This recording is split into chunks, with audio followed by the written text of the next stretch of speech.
welcome back to the channel. I'm Cole, a counselor and therapist helping people navigate emotional healing and self-growth. So today we're talking about emotional triggers. And listen, this is a big one because when something triggers you, it feels instant, automatic. It feels like out of nowhere, your whole chest gets tight, your mood shifts, and you're ready to react before your brain even catches up. And people love to say things like, you're overreacting or you too sensitive. But the truth is, you're not reacting to the moment. You're reacting to the memory behind the moment. This is the part most folks never slow down long enough to understand. So let's talk about what a trigger actually is. A trigger isn't just something that annoys you. A trigger is an emotional bruise. It's the spot that didn't heal all the way. So even a light touch feels like somebody pressing down too hard. When you feel triggered, your nervous system is saying, hey, something about this moment feels like something that hurt me before. And you might not even consciously remember what that before was. That's why the reaction feels bigger than the situation, because the wound underneath is bigger than the moment happening right now.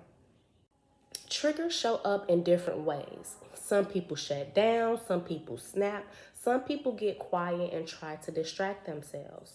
Some people start overthinking everything. And before you judge yourself at how you react, pause and remember your body is trying to protect you, even if the way it protects you isn't always helpful.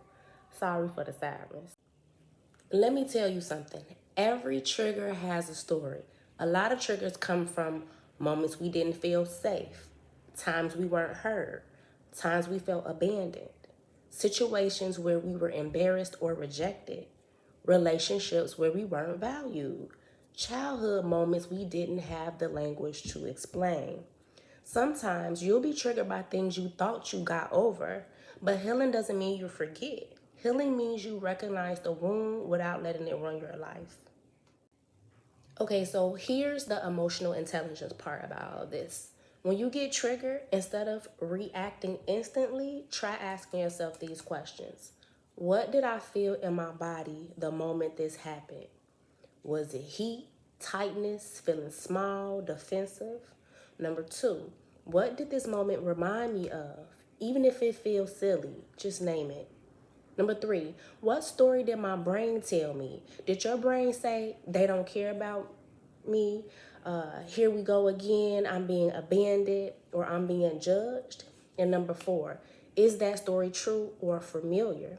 Because triggers aren't about truth, they're about familiarity. They feel familiar to an old wound. When you slow down and name what's happening, you take back your power. You shift from being inside the reaction to observing it. And that's emotional maturity. The real matter of fact is you can't heal what you refuse to look at. But here's the good news. Triggers are teachers. They point you toward the places inside of you that still need care. So try this. Journal the trigger and write down the feelings and not just the facts. Refer back to that feelings wheel website that I told you about earlier in the series. Talk to your younger self who first felt this. Set boundaries with people who keep poking at the same wound.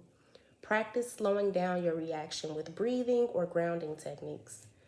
And get honest about what that wound still needs. Safety, validation, support, and give yourself some grace. You're learning yourself all over again. If any part of this message resonated with you, please consider hitting that like button, subscribing, comment so we can build community, or share this with someone who you know may benefit from this message. If you're being triggered a lot lately, it doesn't mean you're broken. It means something in you is ready to heal. Triggers aren't signs of weakness, they're signs of awareness. They're your soul tapping on your shoulder saying, hey, this still hurts. Can we take care of it? And you deserve to take care of it. You deserve to feel safe in your own emotional world. All right, that's today's episode. Take a breath, check in with yourself. I'll see you in the next one. And as always, keep showing up for yourself because that's how real change happens. Peace.